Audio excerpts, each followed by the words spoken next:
ओम शांति। आज की अव्यक्त वाणी की डेट है 9/12/79, 9 दिसंबर 89। बाबा ने ये जो मुरली हमारे सामने लाई है वो है योग युक्त युक्ति युक्त बनने की युक्ति। योग युक्त युक्ति युक्त बनने की युक्ति मतलब बाबा अभी जो संगम पर आया हुआ है वो हम सबको पावन बनाने के लिए आया हुआ है। और बाबा ये बोलता है कि अगर तुम्हें पावन बनना है, क्योंकि तुम्हें अब घर जाना है, बाबा हमें घर ले जाने के लिए आया है। हमें अगर घर जाना है तो हमें संपूर्ण पावन बनकर जाना है, चाहे या तो योग से या तो भोग से, लेकिन बाबा हमें संपूर्ण पावन बनाकर हर एक आत्मा को अपने घर लेके जाएगा। मतलब हम मुक्ति धाम में चले जाएंगे, हम शांति धाम में चले जाएंगे। और बाबा बोलता है कि तुम्हें इस तरह से अगर योग से पावन बनना है, योग से अगर तुम पावन बनोगे तो भोगनाएं कम भोगनी पड़ेंगी। तो योग से अगर पावन बनना है तो तुम्हें योग युक्त रहना पड़ेगा। और योग युक्त अगर रहना है तो उसके साथ साथ युक्ति युक्त भी चलना पड़ेगा, है ना। क्योंकि पुरुषार्थ करना मतलब क्या है कि हमने पहले जो हमारे कार्मिक अकाउंट्स क्रिएट किए हैं, हमने पहले जो विकारों के वश में आकर विक्रम किए हुए हैं, उनको सबसे पहले हमें सेटल करना है। उसके साथ साथ वो करते करते ही हमें ज़्यादा के जो जो हमारे कार्मिक अकाउंट्स हम बनाते हैं उसको रोकना है ना। तो ये दोनों जब साथ साथ होता है तो उसको बाबा पुरुषार्थ बोलता है। और अगर हमें पुरुषार्थ सही रीति से करके समय रहते अगर हमें पावन बनना है और समय रहते अगर हमें बाबा के पास जाना है, तो बाबा बोलता है तुम्हें योग युक्त और युक्ति युक्त रहना पड़ेगा। अगर हम योग युक्त रहेंगे, युक्ति युक्त रहेंगे, तो हम योग से संपूर्ण कर्मातीत पावन बनेंगे, समय रहते बाबा के पास जाएंगे। तो इस मुरली में बाबा हमें योग युक्त कैसे रहना है ताकि हमारा पुरुषार्थ बहुत अच्छा रहे, तीव्र पुरुषार्थ हमारा चले, इसके लिए कुछ बाबा युक्तियाँ बताता है। और युक्ति युक्त कैसे बनना है ताकि डे टू डे लाइफ में, रोज़ की लाइफ में जो हमारे कार्मिक अकाउंट्स बनते जाते हैं उसको हम रोक सके। तो युक्ति युक्त होकर इस तरह से कैसे चलना है, इसकी युक्तियाँ बाबा हमें यहाँ पर बताता है। अगर हम आज तक बाबा ने जो भी मुरलियाँ हमारे सामने लाई उसको अगर हम सारांश में अगर उसको देखें, सार रूप में देखें, तो योग युक्त मतलब बाबा इसको और क्या क्या वर्ड्स यूज़ करता है, आत्मिक स्थिति, उपराम, साक्षी दृष्टा, मन मनाभव, कंबाइंड स्वरूप, इन सभी का मतलब है योग युक्त स्थिति में रहना। मतलब हर क्षण, हर समय, हर संकल्प बाबा को पूछ कर ही उठाना है ना। बाबा अलग अलग मुरलियों में अलग अलग वर्ड्स यूज़ करता है। तो योग युक्त रहना है, इसका मतलब हम जो कुछ भी कर्म कर रहे हैं, चाहे संकल्प हो, चाहे वाचा हो, चाहे कर्मणा हो, जो कुछ भी हम कर्म कर रहे हैं उसमें मन बुद्धि बाबा के साथ जुड़ी हुई हो, बाबा से पूछ कर ही हर कदम उठाना है, ठीक है ना। इसको बाबा है योग युक्त होकर रहना। और युक्ति युक्त होकर रहना मतलब क्या है, युक्ति युक्त होकर रहना, इसके लिए बाबा और बाकी के सारे वर्ड्स जो यूज़ करता है वो ये है कि रहम दिल बनना। जो सामने आया है, चाहे आत्मा है, चाहे घटना है, चाहे परिस्थिति है, वो जैसी सामने आई है सबसे पहले उसको जैसा है वैसे स्वीकार करना, है ना। रहम दिल बनना, स्वीकार करना, ये सब बाबा युक्ति युक्त होकर या फिर संस्कारों के साथ अपने संस्कार मिलाना, सामने वाले के जो संस्कार है उसके साथ अपने संस्कार मिलाना, इन सबका मीनिंग है युक्ति युक्त होकर चलना, है ना। बाबा युक्ति क्या बताता है, एक तो ये बताता है कि तुम्हारी पढ़ाई गुप्त रीति से होती है, तो गुप्त रीति से पढ़ाई करना ये भी युक्ति युक्त होकर चलना ही है ना। क्योंकि जैसे फॉर एग्जाम्पल अगर हमारे सामने कोई बहुत क्रोधी आत्मा आती है तो एक तो हमें योग युक्त स्थिति में रहना है और युक्ति युक्त स्थिति में रहना है। इसका मतलब क्या है कि अगर कोई क्रोधी आत्मा सामने आती है तो हमें सबसे पहले उपराम होना है, साक्षी दृष्टा रहना है ना, बाबा के साथ रहना है। तो ऑटोमेटिकली क्या होगा कि हम आत्मिक स्थिति में है, इसका मतलब हम ज्ञान स्वरूप, पवित्र स्वरूप, शांत स्वरूप, ये सभी स्वरूपों को हम इमर्ज कर रहे हैं, प्रत्यक्ष कर रहे हैं, है ना। तो हम हमारे पीछे वाले जो हमने कर्म किए हुए हैं उनको सेटल भी कर रहे हैं और साथ साथ ज़्यादा के कार्मिक अकाउंट्स बनने के लिए रोक भी रहे हैं। क्यों? क्योंकि हमें याद आएगा कि सामने वाली आत्मा अगर क्रोधी है तो वो इसके लिए मेरे सामने आई है क्योंकि एक तो इसका पहले का ये कड़ा संस्कार होगा, या फिर मेरे कुछ पिछले कर्म ऐसे होंगे कि जहाँ पर मैंने इनको इतना सारा क्रोध दिया है वो अभी मुझे वापस दे रही है ना। तो ये हो गया ज्ञान स्वरूप। इमीडिएटली हम शांत स्वरूप हो जाते हैं। क्यों? क्योंकि ये सामने वाली आत्मा जो क्रोध दिखा रही है वो उसकी गलती नहीं है, ड्रामा अनुसार एक्यूरेट है, और ये मेरा ही पिछला मेरे सामने आया हुआ है ना। तो शांत स्वरूप बन गए। इमीडिएटली हम पवित्र स्वरूप बन जाते हैं। क्यों? क्योंकि अब हमें पता चला है कि इसकी जिम्मेवार मैं हूँ, गलती मेरी है। तो अब हम उन सामने वाली आत्मा के लिए कि जो क्रोध दिखा रही है उसके लिए शुभ भावना रखते हैं, शुभ कामना रखते हैं, शुभ चिंतन करते हैं, उसको सकाश देते हैं और उसको उसकी क्रोध से मुक्त होने के लिए उसमें शक्तियाँ भरते हैं, है ना। तो हम सुख स्वरूप ही हो रहे हैं। ये तो पवित्र स्वरूप हो गया, हम सुख स्वरूप भी हो रहे हैं। क्यों? क्योंकि जो हमारे सामने है उसको हम ग्रैटिट्यूड कर रहे हैं, धन्यवाद कर रहे हैं, जैसा है वैसा स्वीकार कर रहे हैं। तो हम शक्ति स्वरूप भी बन रहे हैं, है ना। अल्टीमेटली हम आनंद स्वरूप बन जाते हैं कि हमने जो कुछ भी माया मेरे सामने आई, मैं माया के वश में नहीं गई, मैं माया के प्रभाव में जाकर और ज़्यादा कार्मिक अकाउंट्स मैंने क्रिएट नहीं किया। कितनी बड़ी प्राप्ति है ये, है ना। तभी बाबा बोलता है कि तुम अगर योग युक्त रहोगे तो तुम तीव्र पुरुषार्थी बनकर रहोगे। और दूसरा बाबा बोलता है कि तुम्हें युक्ति युक्त बनना है। अब युक्ति युक्त बनना है मतलब क्या है? एक तो जो कुछ भी हम कर रहे हैं वो गुप्त रीति से कर रहे हैं, यही सबसे इम्पोर्टेंट युक्ति है कि किसी को कुछ भी समझ में नहीं आ रहा है, ना हम वाचा में आ रहे हैं, ना हम किसी को कुछ पूछ रहे हैं, ना किसी को हम कुछ बता रहे हैं। हम गुप्त रीति से जो कुछ भी हमारी विधियाँ है वो गुप्त रीति से कर रहे हैं। दूसरा बाबा बोलता है युक्ति युक्त मतलब क्या, कि सामने वाले के संस्कारों के साथ अपने संस्कारों को मिलाकर चलना है। इसका मतलब हम क्या करते हैं, पहले हम क्या करते थे जब तक बाबा हमें नहीं मिला था, तब तक हम क्या करते थे, अगर सामने वाली आत्मा क्रोधी है तो हम भी गुस्सा करते थे। और हमारा प्रिंसिपल क्या होता था कि जैसे को तैसा, टिट फॉर टैट। अगर सामने वाली आत्मा अहंकार दिखा रही है तो हम ये सोचते हैं कि मैं क्यों चुप रहूं, मेरे पास कम है क्या, मेरे पास भी काफ़ी कुछ है दिखाने जैसा, मैं भी दिखाऊंगी। इससे हम क्या करते थे, विकारों में आते थे, तो विक्रम होता था, तो हमारा भविष्य हम दुखी बनाते थे। अब बाबा बोलता है तुम्हें युक्ति युक्त बनना है। क्यों? क्योंकि हमें ज़्यादा के कार्मिक अकाउंट्स बनाने से रोकना है। अब युक्ति युक्त बनना मतलब क्या है, कि अगर सामने वाली आत्मा क्रोधी है, वो अगर क्रोध दिखा रही है, तो हमें क्या करना है, युक्ति युक्त बनना मतलब हमें उसको शांति की सकाश देनी है, प्यार की सकाश देनी है, ज्ञान की सकाश देनी है, सहन शक्ति की सकाश देनी है ना। यह हम युक्ति कर रहे हैं।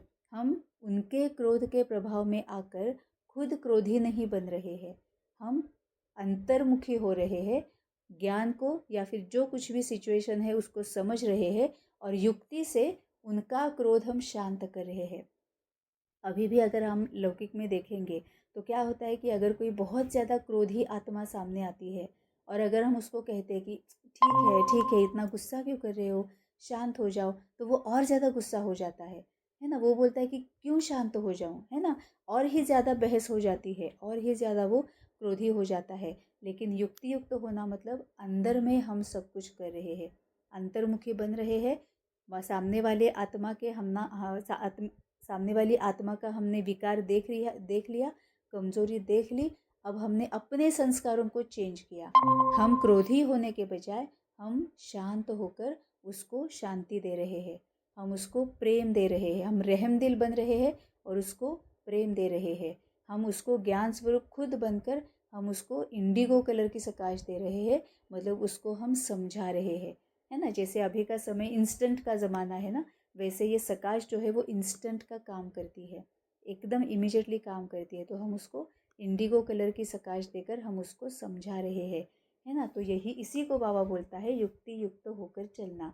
मतलब ही जैसे बाकी के बाबा वर्ड्स यूज़ करता है कि एक्सेप्ट करना, स्वीकार करना, रहम दिल बनना, संस्कारों के साथ संस्कार मिलाकर चलना, मतलब ही युक्ति युक्त बनकर चलना। इससे क्या हो जाएगा कि हमारे पहले के कार्मिक अकाउंट्स ख़त्म करते करते हम ज़्यादा के कार्मिक अकाउंट्स बनने से रोक रहे हैं। मतलब ही हम तीव्र पुरुषार्थी बन रहे हैं, मतलब ही हम समय रहते संपूर्ण कर्मातीत और पावन बनकर समय रहते बाबा के पास जा रहे हैं। इसीलिए ही बाबा हमें ये युक्तियाँ बता रहे हैं, है ना। और एक क्या रीज़न है कि जितना हम जल्दी संपूर्ण और कर्मातीत बनेंगे, उतना जितना हम धारणा करेंगे, उतना हम बाबा की हेल्प कर सकते हैं। क्योंकि बाबा खुद ही बोलता है ना कि मुझे तुम्हारी हेल्प की ज़रूरत है। क्यों? क्योंकि पूरी दुनिया को मुझे सतयुगी बनाना है, पूरी दुनिया को मुझे शांति धाम लेकर जाना है, पूरी दुनिया को मुझे पावन बनाना है। तो इसमें मुझे तुम्हारी ज़रूरत है। तो अगर सही में बाबा की हेल्प अगर करनी है, अगर हमें दुनिया की सेवा करनी है, हमें अगर विश्व कल्याण करना है, तो हमें योग युक्त और युक्ति युक्त बनकर चलना होगा। अब आगे देखते हैं बाबा क्या बोलता है कि सारथी, बाबा ने पहले क्या कहा कि ये योग युक्त और युक्ति युक्त के समीप आने वाली सबसे पहली ब्राह्मण आत्मा कौन है? ब्रह्मा बाबा। और बाबा ने उसकी विधि क्या बताई, निशानियाँ क्या बताई कि उसने सारथी स्वरूप को प्रत्यक्ष किया और साक्षी स्वरूप को प्रत्यक्ष किया।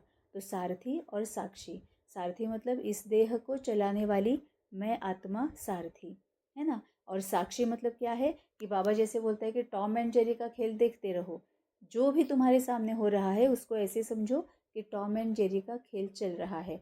उपराम साक्षी दृष्टा आत्मिक स्थिति में मन मनाभव कंबाइंड स्वरूप में, है ना, कि मतलब हम खेल जैसा देख रहे हैं कि कोई ये आत्मा है, बहुत ज़्यादा उसमें कड़ा संस्कार है झूठ बोलने का, सामने वाली एक आत्मा है जो मैं हूँ, है ना। और अब मुझे उसके संस्कारों के साथ अपना संस्कार मिलाकर उसको भी अपनी कमज़ोरी से बाहर निकालना है ना। तो अगर झूठ बोलने का संस्कार है तो मैं अगर साक्षी हो जाती हूँ तो मैं क्या देख रही हूँ कि ये इसका पहला वाला संस्कार है।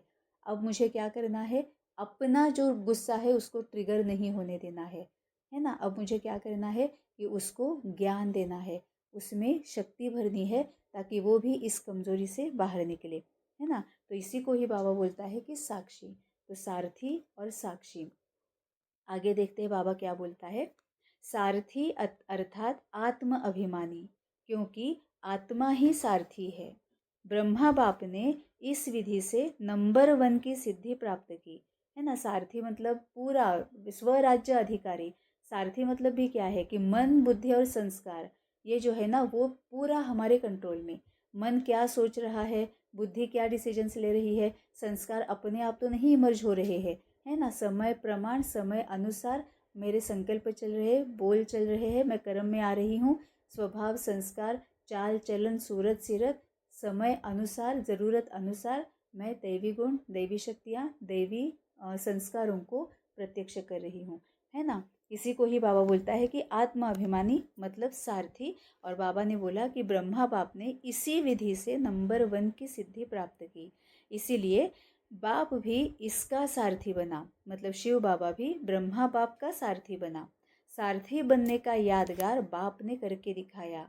फॉलो फादर करो, सारथी बन सदा सारथी जीवन में अति न्यारी और प्यारी स्थिति का अनुभव कराया, है ना। हम सबसे न्यारे हो जाते हैं, देह और देह से संबंधित सभी बंधनों से अपने आप को न्यारे कर देते हैं, अपने आप को मुक्त कर देते हैं। और यही वजह होती है कि हम सबके प्यारे बन जाते हैं, है ना। सभी हमारी तरफ आकर्षित होते हैं। क्यों?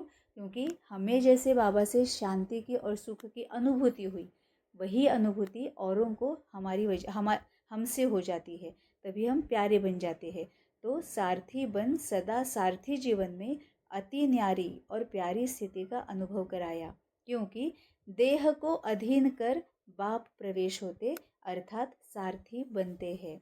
मतलब ब्रह्मा बाबा के देह को शिव बाबा ने अपने अधीन किया। शिव बाबा उस देह के अधीन नहीं हुआ, देह को शिव बाबा ने अधीन किया और सारथी बने।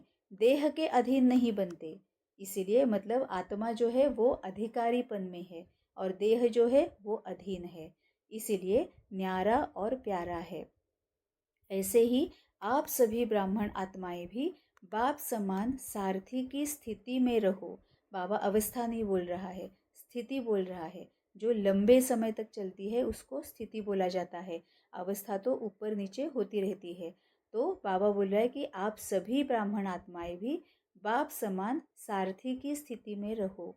मतलब मैं आत्मा इस शरीर की सारथी हूँ, मैं आत्मा इस शरीर को चला रही हूँ, मैं आत्मा पूरी तरह से मन, बुद्धि, संस्कार और मेरी पूरी कर्मेंद्रियां इनको अपने कंट्रोल में रख रही हूँ, है ना। मतलब स्वराज्य अधिकारी, दूसरा बाबा इसको वर्ड यूज करता है स्वराज्य अधिकारी। चलते फिरते यह चेक करो कि मैं सारथी अर्थात सर्व को चलाने वाली न्यारी और प्यारी स्थिति में स्थित हूँ। ऊपर नीचे नहीं होना है, न्यारी और प्यारी स्थिति में स्थित हूँ। बीच बीच में यह चेक करो, चेक नहीं, ऐसे नहीं कि सारा दिन बीत जाए फिर रात को चेक करो। सारा दिन बीत गया तो बीता हुआ समय सदा के लिए कमाई से गया। अब इसमें से अगर हम गहन अगर इसके ऊपर मनन चिंतन करते हैं तो इमीडिएटली समझ में आ जाता है कि बाबा जो पोता मेल के बारे में बोलता है, तो हम क्या करते हैं उसको कि बस रात को सोने से पहले ही पोता मेल देनी है, उसके पहले पूरे दिन कुछ नहीं सोचते हैं। लेकिन बाबा यहाँ पर पूरा क्लियरली बता रहा है कि ऐसे नहीं कि सारा दिन बीत जाए फिर रात को चेक करो। सारा दिन बीत गया तो बीता हुआ समय सदा के लिए कमाई से गया, है ना। मतलब हमने कितना ही समय व्यर्थ में गवाया, कितना ही समय वेस्ट किया हमने। इसलिए बाबा बोलते हैं स्वदर्शन चक्र निरंतर घुमाते रहो, क्योंकि अब हमारी इतनी ताकत तो पक्का बढ़ गई है कि जो भी गलती हमसे होती है इमीडिएटली हमारी समझ में आ जाती है। जैसे ही गलती समझ में आ गई, जैसे ही कांटा चुभा, इमीडिएटली बाबा को बताना है।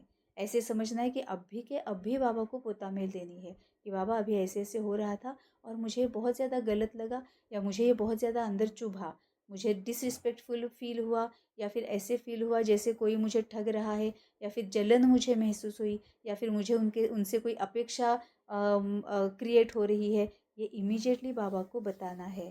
तभी बाबा बोलता है कि चलते फिरते यह चेक करो कि मैं सारथी अर्थात सर्व को चलाने वाली न्यारी और प्यारी स्थिति में स्थित हूँ। बीच बीच में यह चेक करो, ऐसे नहीं कि सारा दिन बीत जाए फिर रात को चेक करो। सारा दिन बीत गया तो बीता हुआ समय सदा के लिए कमाई से गया।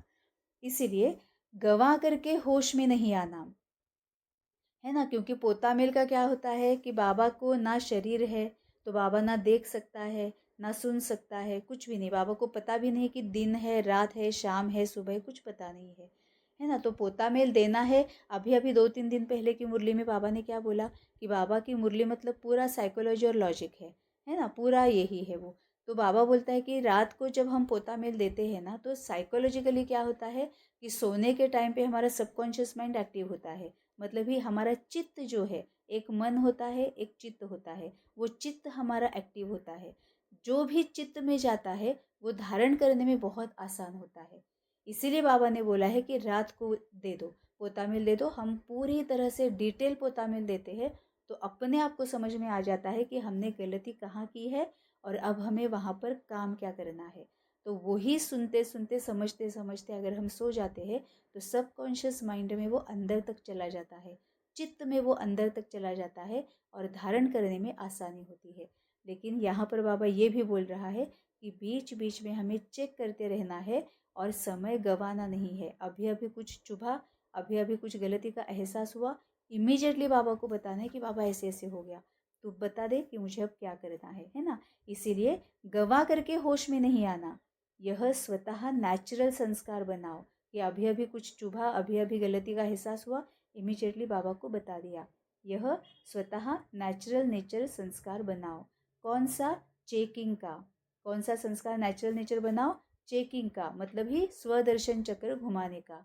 स्वदर्शन मतलब अपना खुद का दर्शन। इसके लिए बाबा ने कई सारे ऑप्शंस दिए हैं, कई सारे सॉल्यूशंस दिए हैं। ट्रैफिक कंट्रोल करो, ट्रैफिक कंट्रोल भी इसी का ही है ना कि बीच बीच में चेक करते जाओ, हर 1 घंटे के बाद चेक करके जाओ। अब क्या चेक करना है ये भी पता होना चाहिए कि ट्रैफिक कंट्रोल का मतलब क्या है, हम ट्रैफिक कंट्रोल क्यों यूज़ करते हैं, है ना। ये अगर पता है तभी उसका फ़ायदा होगा।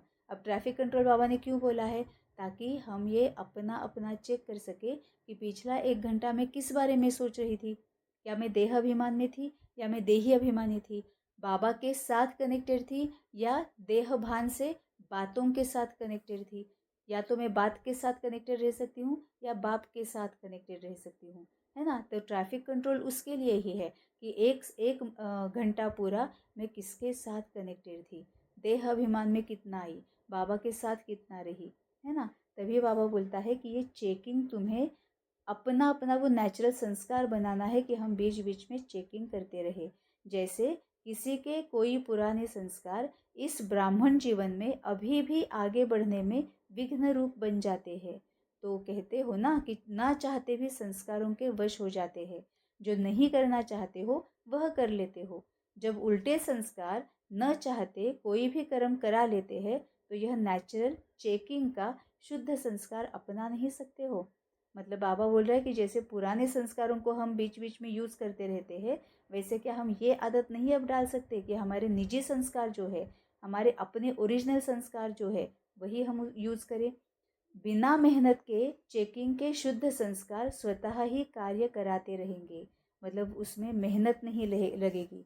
अगर हम शुद्ध संस्कार यूज़ कर रहे हैं तो खुद ही वो हमारा अच्छा भाग्य बना देंगे, है ना। तो ये मेहनत करनी नहीं लगेगी। यह नहीं कहेंगे कि भूल जाते हैं या बहुत बिजी रहते हैं। अशुद्ध अथवा व्यर्थ संस्कार है। कई बच्चों में अशुद्ध संस्कार नहीं तो व्यर्थ संस्कार भी है। यह अशुद्ध व्यर्थ संस्कार भुलाते भी नहीं भूल सकते हो और यही कहते हो कि मेरा भाव नहीं था, लेकिन मेरा यह पुराना स्वभाव है वह संस्कार है। तो अशुद्ध नहीं भूलता, फिर शुद्ध संस्कार कैसे भूल जाता है। इसका ही मतलब बाबा बोल रहा है कि 24/7 अपने आप को अवेयर रखो। किस बात के लिए अवेयर रखो कि मैं योग युक्त और युक्ति युक्त स्थिति में स्थित रहूं। मतलब ही क्या करना है, सारथी बनकर रहना है, साक्षी बनकर रहना है ना। तो सारथीपन की स्थिति स्वतः ही स्व उन्नति के शुद्ध संस्कार इमर्ज करती है और नेचुरल समय प्रमाण सहज चेकिंग होती रहेगी। अशुद्ध आदत से मजबूर हो जाते हो और इस आदत से मजबूत हो जाएंगे। तो सुना, सदा योग युक्त युक्ति युक्त रहने की विधि क्या हुई, सारथी बन चलना। बाबा ने एक सेंटेंस में बता दिया, सारथी बनकर चलना। सारथी स्वतः ही साक्षी हो, कुछ भी करेंगे देखेंगे सुनेंगे। सारथी स्वतः ही साक्षी हो, कुछ भी करेंगे देखेंगे सुनेंगे। इसका मतलब बाबा ये बोल रहा है कि अगर हम सारथी बनकर चल रहे हैं, मतलब मैं आत्मा हूँ और मन बुद्धि संस्कार और सभी कर्मेंद्रियों को मैं चला रही हूँ, इस तरह से हम सारथी बनकर अगर चल रहे हैं तो ऑटोमेटिकली हम साक्षी होकर रहेंगे, है ना। क्योंकि हम आत्मिक स्थिति में रहेंगे ना, मन मना भव रहेंगे, कंबाइंड स्वरूप में रहेंगे, तो ऑटोमेटिकली साक्षी हो जाएंगे। तभी बाबा बोलता है कि सारथी बनकर चलोगे तो स्वतः ही साक्षी होकर जो भी करेंगे देखेंगे सुनेंगे वो साक्षी होकर करेंगे। साक्षी बन देखने सोचने करने में सब कुछ करते भी निर्लेप रहेंगे, अर्थात माया के लेप से न्यारे रहेंगे। मतलब जैसे गीता में बोला है ना कि कर्मण्येवाधिकारस्ते मा फलेषु कदाचन। इसका मतलब बाबा बोल रहा है कि तुम किसी से भी कोई भी अपेक्षा नहीं करोगे, तुम निर्लेप रहोगे, ना तुम्हें दुख होगा ना तुम्हें सुख होगा। कब, अगर हम साक्षी बनकर देख रहे हैं, सोच रहे हैं और सब कुछ कर रहे हैं, तो हम सब कुछ करते भी निर्लेप रहेंगे, अर्थात माया के लेप से न्यारे रहेंगे। मतलब माया का लेप मतलब क्या है कि दुख दर्द अशांति असमाधान भय चिंता, है ना, इससे हम न्यारे रहेंगे। तो पाठ पक्का किया ना, ब्रह्मा बाप को फॉलो करने वाले हो ना, ब्रह्मा बाप से बहुत प्यार है ना। प्यार की निशानी है समान बनना, अर्थात फॉलो करना। क्योंकि लौकिक में भी हमें पता है ना कि अगर हम किसी से बहुत प्यार करते हैं तो उनकी सभी बातों को हम अपना लेते हैं। उनका बोलने का तरीका, जो वर्ड्स वो यूज़ करते हैं, जिस तरह से उनका बॉडी लैंग्वेज होता है, जिस तरह से उनका फेशियल एक्सप्रेशन होता है ना, इन सब को हम अपना लेते हैं, हम उनके जैसे बन जाते हैं, है ना। हम में से कितने ही सारे ऐसे होंगे वो या तो अपने माँ की तरह से चलते फिरते हैं, उनका स्वभाव संस्कार है, या उनका चाल चलन है, या अपने पिता की जैसे है, कभी दादा दादी के जैसे होता है ना। तो जो हमें बहुत प्यारे लगते हैं उनके समान हम बन जाते हैं। तभी बाबा ने बोला कि ब्रह्मा बाप से बहुत प्यार है ना, प्यार की निशानी है समान बनना, अर्थात फॉलो करना। सभी टीचर्स का बाप से कितना प्यार है। बाप सदा टीचर्स को अपने सेवा के समीप साथी समझते हैं। अब यहाँ पर अगर हम ऐसे सोच रहे हैं कि ये टीचर्स मतलब कौन है, अगर किसी स्पेसिफिक अगर आत्माओं को या फिर ग्रुप को अगर हम देख रहे हैं तो हम देहभान में है। क्योंकि अगर बाबा की बाकी की मुरलियों को भी अगर हम अभी जान लेंगे, याद करेंगे, तो बाबा बोलता है, जैसे सेवा स्थान में के लिए बाबा बोलता है कि जहाँ पर तुम हो वहाँ पर तुम्हारा सेवा स्थान है, वैसे ही बाबा बोलता है कि तुम खुद हर एक आत्मा टीचर हो, क्योंकि तुम अपने संकल्प, बोल, कर्म, स्वभाव, संस्कार, चाल चलन, सूरत, सीरत, सबसे तुम बाबा को प्रत्यक्ष कर रहे हो। देवी गुणों को प्रत्यक्ष कर रहे हो, देवी संस्कारों को प्रत्यक्ष कर रहे हो, देवी शक्तियों को प्रत्यक्ष कर रहे हो। तो हर एक आत्मा टीचर है ना। तो सभी टीचर्स का बाप से कितना प्यार है। बाप सदा टीचर्स को अपने सेवा के समीप साथी समझते हैं। तो पहले फॉलो टीचर्स करेंगी ना, इसमें सदा यही लक्ष्य रखो कि पहले मैं, ईर्ष्या में पहले मैं नहीं, वह नुकसान करती है। शब्द वही है, पहले मैं, लेकिन एक है ईर्ष्यावश पहले मैं। तो इससे पहले के बजाय कहाँ लास्ट पहुँच जाता, फर्स्ट से लास्ट आ जाता। और फॉलो फादर में पहले मैं कहा और किया, तो फर्स्ट के साथ में आप भी फर्स्ट हो जाएंगे। मतलब बाबा ने बोला है कि पहले मैं किस में करना है ना। अगर ईर्ष्या में पहले मैं करोगे, तुम ईर्ष्या करोगे, द्वेष करोगे, मत्सर करोगे, अपेक्षाएं रखोगे, अहंकार में जाओगे, है ना, फिर आलसी बन जाओगे, तो तुम क्या होगे, तुम अगर आगे आते आते भी फिर से लास्ट में पहुंच जाओगे। लेकिन अगर बाबा को फॉलो करने में अगर पहले में करोगे, तो तुम फर्स्ट के साथ फर्स्ट हो जाओगे। ब्रह्मा फर्स्ट है ना। तो सदा यह लक्ष्य रखो कि टीचर्स अर्थात फॉलो फादर, और नंबर 1 फॉलो फादर। जैसे ब्रह्मा नंबर 1 बना, तो फॉलो करने वाले भी नंबर 1 का लक्ष्य रखो। टीचर्स सभी ऐसे पक्के हैं ना, हिम्मत है फॉलो करने की, क्योंकि टीचर्स अर्थात निमित्त बनने वाली अनेक आत्माओं के निमित्त हो। बाबा ने क्लियर कर दिया कि टीचर मतलब कौन है। टीचर्स अर्थात निमित्त बनने वाली अनेक आत्माओं के निमित्त हो। तो निमित्त बनने वालों के ऊपर कितनी जिम्मेवारी है। जैसे ब्रह्मा बाप निमित्त रहे ना। अभी देखो यहाँ पर बाबा ने निमित्त के भी 2 हमें एंगल्स बताए। कितना ब्यूटीफुल सेंटेंस है ये। बाबा ने बोला टीचर सभी पक्की है ना, हिम्मत है फॉलो करने की, क्योंकि टीचर्स अर्थात निमित्त बनने वाली अनेक आत्माओं के निमित्त हो। इसका मतलब समझ लेना है। टीचर्स अर्थात निमित्त बनने वाली अनेक आत्माओं के निमित्त, इसका मतलब ये है, एक तो यह है कि हम निमित्त बनकर बाबा जो कराना चाहता है वो बाबा करता है ना। किसी आत्मा को निमित्त बनाकर बाबा जो कुछ भी कराना चाहता है वो करता है। और दूसरा निमित्त ये है कि हम हमें जब कोई फॉलो कर रहा है तो हम निमित्त बन रहे हैं। अगर हम कुछ अच्छा कर रहे हैं तो जो हमें देख देख कर अच्छा कर रहे हैं उनके लिए हम निमित्त बन रहे हैं। और अगर हम कुछ गलत कर रहे हैं तो हमें देख देख कर जो गलत कर रहे हैं उनके लिए भी हम निमित्त बन रहे हैं।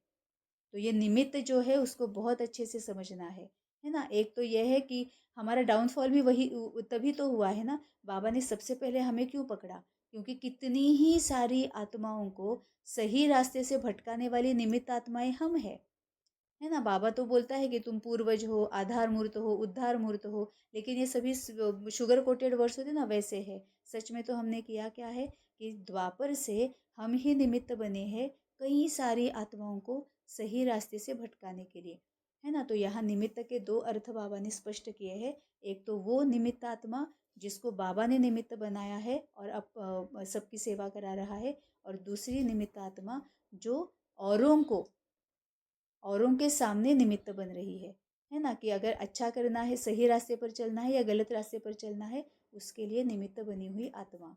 तो निमित्त बनने वालों के ऊपर कितनी जिम्मेवारी है, मतलब हमारे ऊपर कितनी जिम्मेवारी है। एक तो यह है कि बाबा हमें निमित्त बनाकर ज्ञान बांट रहा है ना, सेवा करा रहा है, काफ़ी सारी बातें कर रहा है, एक प्रत्यक्ष कर रहा है। अब बाबा खुद को प्रत्यक्ष करा रहा है। और दूसरा, हमें जो निमित्त समझ रहे हैं वो हमें फॉलो कर रहे हैं। तो हमारे ऊपर दोनों तरफ से कितनी सारी जिम्मेवारी है। जैसे ब्रह्मा बाप निमित्त रहे ना, तो ब्रह्मा बाप को देख करके कितने ब्राह्मण तैयार हुए। मतलब शिव बाबा ने ब्रह्मा को निमित्त बनाकर ज्ञान दिया, और ब्रह्मा बाबा को देखकर कितनी ही सारी ब्राह्मण आत्माएं तैयार हुई, तो उनके लिए वो निमित्त आत्मा थी। ऐसे ही टीचर्स कोई भी कार्य करती हो, चाहे खाना बना रही हो, चाहे सफाई कर रही हो, लेकिन हर कर्म करते यह स्मृति रहे कि मैं निमित्त हूँ। अनेक आत्माओं के प्रति जो और जैसा मैं करूँगी, मुझ निमित्त आत्मा को देख और भी करेंगे। हमें कितना केयरफुल रहना है कि जो कुछ भी मैं कर रही हूँ, मुझे देख और भी आत्माएं करेंगी। इसीलिए बाप दादा सदैव कहते हैं, एक तरफ है भाषण करना और दूसरे तरफ है बर्तन मांजना। दोनों ही काम में योग युक्त, युक्ति युक्त। काम कैसा भी हो, लेकिन स्थिति सदा ही योग युक्त और युक्ति युक्त हो। ऐसे नहीं भाषण कर रहे हैं तब तो योग युक्त रहे, और बर्तन मांजना अर्थात साधारण काम कर रहे हैं तो स्थिति भी साधारण हो जाए। तो बाबा बोलता है, चाहे जो कुछ भी तुम काम कर रहे हो, तुम्हारी स्थिति हमेशा योग युक्त और युक्ति युक्त होना चाहिए। इसका ही मतलब क्या है, तुम चाहे जो कुछ भी कर रहे हो, तुम्हें उपराम रहना है, साक्षी दृष्टा रहना है, मन मनाभव रहना है, कंबाइंड स्वरूप में रहना है, सारथी बनकर रहना है, रहम दिल बनकर रहना है, पूरी तरह से एक्सेप्ट करके, अनकंडीशनल एक्सेप्टेंस हर एक के लिए होना चाहिए, है ना। साथ साथ ही और क्या होना चाहिए, बाबा ने जो बताया कि निमित्त मात्र निर्मल स्वभाव निर्माण चित्त बनकर हमें रहना है। दूसरों के संस्कारों के साथ अपने संस्कार मिलाकर चलना है ना। तो हर समय फॉलो फादर सुना, आगे बैठती हो ना तो बैठने में आगे कितना अच्छा लगता है, और सदा आगे बैठने में कितना अच्छा लगेगा। जब भी कोई ऐसा कड़ा संस्कार पीछे करने की कोशिश करे तो यह सीन याद करना, जब आगे बैठना अच्छा लगता तो आगे बढ़ने में पीछे क्यों रहे। मधुबन में पहुंच जाना और अपने को हिम्मत उमंग में लाना, क्योंकि पीछे रहने वाले तो बहुत आएंगे पीछे, आप लोग भी पीछे रह जाएंगे तो फिर पीछे वालों को आगे करना पड़ेगा। इसीलिए सदा यह स्मृति रखो कि हम आगे रहने वाले हैं। पीछे रहना अर्थात प्रजा बनना, प्रजा तो नहीं बनना है ना, प्रजा योगी तो नहीं, राजयोगी होना। तो फॉलो फादर। अच्छा, सदा ब्रह्मा बाप को फॉलो करने वाले, सदा स्वतः योग युक्त युक्ति युक्त रहने वाले, सदा सारथी बन कर्मेंद्रियों को श्रेष्ठ मार्ग पर चलाने वाले, सदा मंजिल के समीप रहने वाले, ऐसे सर्वश्रेष्ठ आत्माओं को बाप दादा का याद प्यार और नमस्ते। बाबा ने कितने सारे वरदान दिए हैं, जो इसकी विधि को फॉलो करेगा उसके लिए वो वरदान प्रत्यक्ष हो जाएगा। तो अमृत वेले से लेकर रात तक जो भी कर्म करो, याद के विधि पूर्वक करो, तब हर कर्म को सिद्धि मिलेगी। बाबा ने बहुत ब्यूटीफुल कहा है, अमृत वेले से लेकर रात तक जो भी कर्म करो, याद के विधि पूर्वक करो, मतलब योग युक्त स्थिति में रहो और युक्ति युक्त स्थिति में रहकर करो, तब हर कर्म की सिद्धि मिलेगी। सिद्धि अर्थात प्रत्यक्ष फल प्राप्त होता रहेगा। इसका मतलब क्या है कि अगर सामने कोई झूठ बोलने वाली आत्मा आती है, हम अगर योग युक्त रहते हैं, युक्ति युक्त रहते हैं, साक्षी दृष्टा रहते हैं, उसमें सकाश भरते हैं कि वो भी इस कमजोरी से बाहर निकले, झूठ बोलने की कमजोरी से वो भी बाहर निकले। इस तरह से अगर हम सकाश सेवा, मनसा सेवा, संकल्प सेवा करते हैं, है ना, तो प्रत्यक्ष फल क्या मिलेगा कि वो भी अपनी कमजोरी से बाहर आएगा। और हमें प्रत्यक्ष फल क्या मिलेगा कि हमें आनंद की अनुभूति होगी, प्राप्ति की अनुभूति होगी, है ना। तो सबसे बड़े ते बड़ी सिद्धि है प्रत्यक्ष फल के रूप में अतीन्द्रिय सुख की अनुभूति होना। हमें समझ में आ जाता है ना कि अगर हम सकाश सेवा, मनसा सेवा, संकल्प सेवा, फॉरगिवनेस प्रैक्टिस, ये सभी बाबा की विधियां करते हैं, और सामने वाले में जब चेंज आता है, हमें अपने आप में जब चेंज दिखता है, तो अतीन्द्रिय सुख की अनुभूति होती है ना। हमने कभी सोचा भी नहीं था, लेकिन अपने आप में हमने चेंज कर पाया, हम अपने आप में चेंज ला पाए, ये खुद ही अतीन्द्रिय सुख की अनुभूति कराता है। सदा सुख की लहरों में, खुशी की लहरों में लहराते रहेंगे।